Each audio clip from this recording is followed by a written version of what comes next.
Hey, what's up, everybody? Guess what? I'm here with Instructor Don.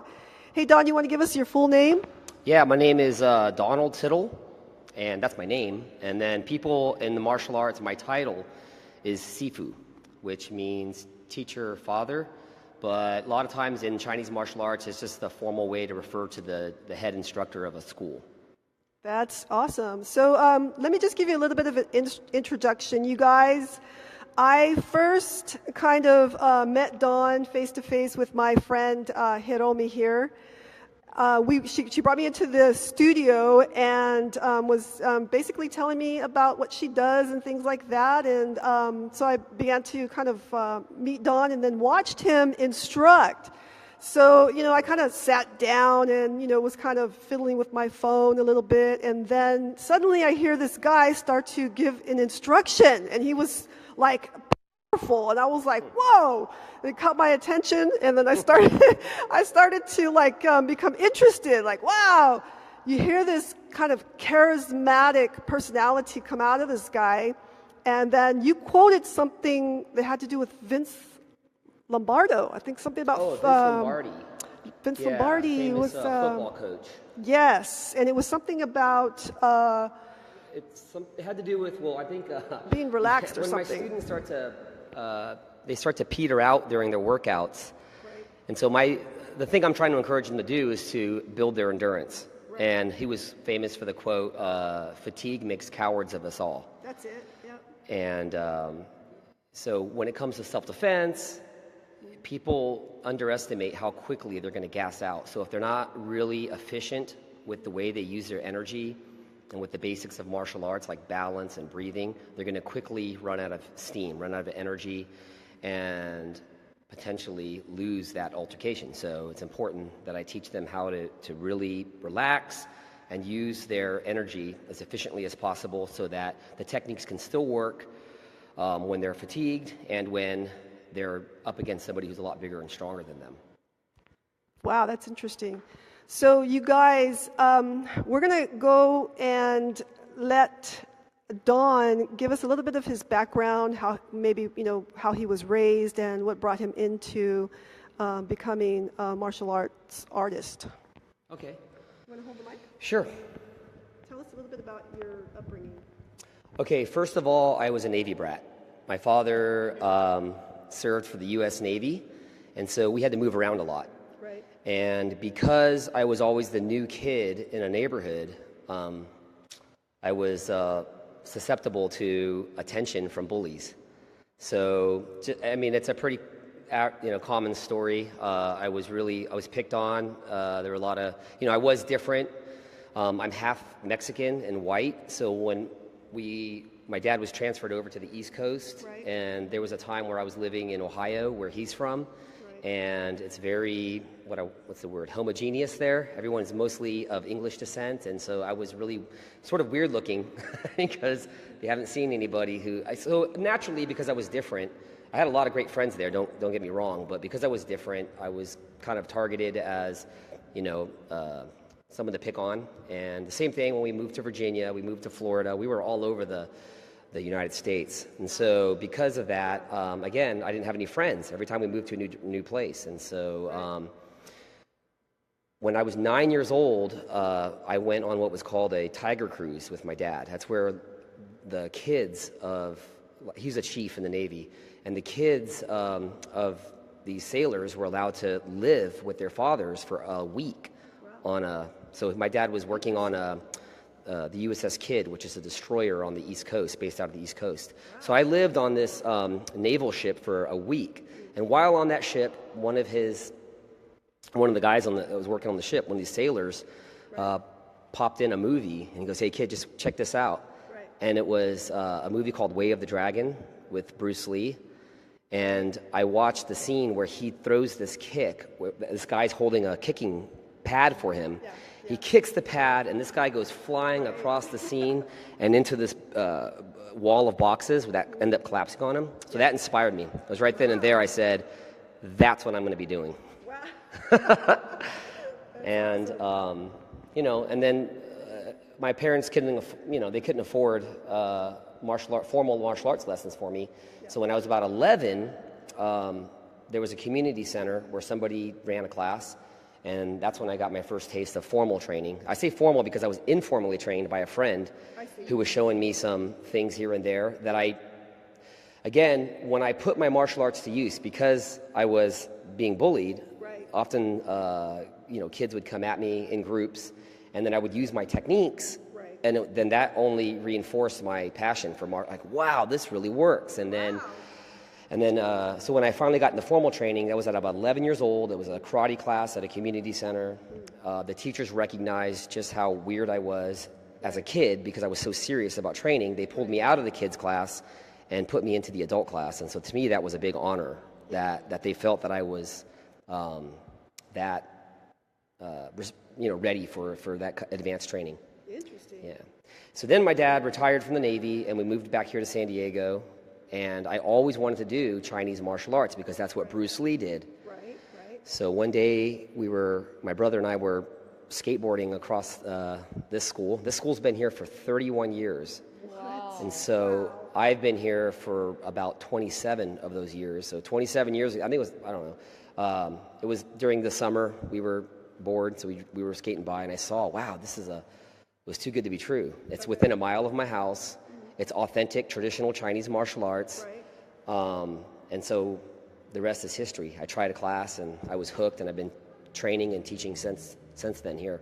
Wow, that's great. That's awesome. So Don, when I think of Kung Fu, I'm thinking of David Carradine. I'm thinking of that program, and him being instructed that he had to overcome the walking on the rice and picking up the hot tub. So kind of give us a visual of what that looks like when you're going into the reality of wanting to become getting into martial arts. What to expect? Well, I mean, that's great that you're thinking of that. A lot of people don't know that reference to that show. But what was great about that show was it highlighted sort of the philosophical aspects of the Chinese martial arts. There's many aspects to the Chinese martial arts. And most people are going to be familiar, are drawn to it, especially when I was a young boy, to the fighting. The self-defense, because it's very empowering to know and confidence boosting to know how to defend yourself. Yes. But what was great about that television show is that it brought to light many of the other aspects, the cultural and philosophical aspects. Character. Yeah, and about building character. And so I learned more in that regard than I ever did because really, I would say, martial arts training, this much is going to be about how to be able to protect yourself, and then this much is about self-mastery. Okay, that's what I like. That's perfect right there. Yes. And self-perfection. Yes. And it's in the process of the training that comes about. You can't just read about it. You have to experience it. Right. And you experience it through the actual training. Yeah. And so when I think of the Kung Fu television show, that's, I think, unfortunately today in martial arts, that aspect is not highlighted nearly as much as it should be. It's kind of veered towards this, I don't know, pro wrestling kind of vibe, and it used to be, when I was growing up, the public was more aware of the values of martial arts in addition to its power as a self-defense system. Yes. So just to fill you in a little bit, you guys, I was a boxer at one point. For me, it's a lot about the coach. Okay, the coaching is one of the most extreme important things, because the coach is the person that builds your kind of endurance, your character, the longevity of the fight. Am I right on that one? Yeah, you're absolutely correct. There's a saying, actually not necessarily from Chinese martial arts, but I remember there was an old Russian student that I had here who studied, in Russia. They said that your coach needs to be closer to you than your mother, and in terms of your development. And that's the word, when they call me Sifu in the school, that the character Sifu means teacher, father. So that means that that's a huge responsibility to have that title, because you're more than just going to teach them technical information. You have to be a mentor. Yes. You have to, it takes a lot of energy. You have to be able to coach them psychologically, emotionally, through all of the challenges that they're going to face throughout their training, and more. Yeah. So you guys, you can just tell by the way that this guy's passion comes out when he's talking about his sport. Now, Don, do you think you can give us a demonstration? Yeah, sure. Awesome. Well, what we do in martial arts are, a lot of the main form of training is what we call forms, and they're sort of like the shadow boxing calisthenics that we do. So I'll show you a little bit of one of the basic ones that we teach here. Okay. All right. Awesome. So yeah. All right. So I guess I'll need some room, and then maybe I can show you some techniques with Hiromi here. Awesome. All right. We're in for a real treat, you guys. Oh yeah, we cannot get to see much. Okay. Are you ready? Yes. Hey! Hey! Wah! Sit!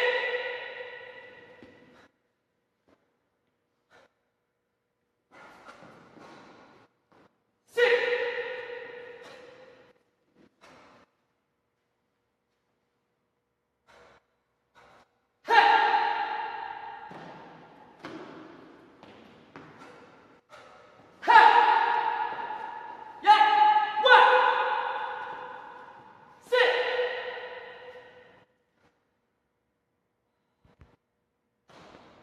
Wow, that was awesome. I could feel that through my body.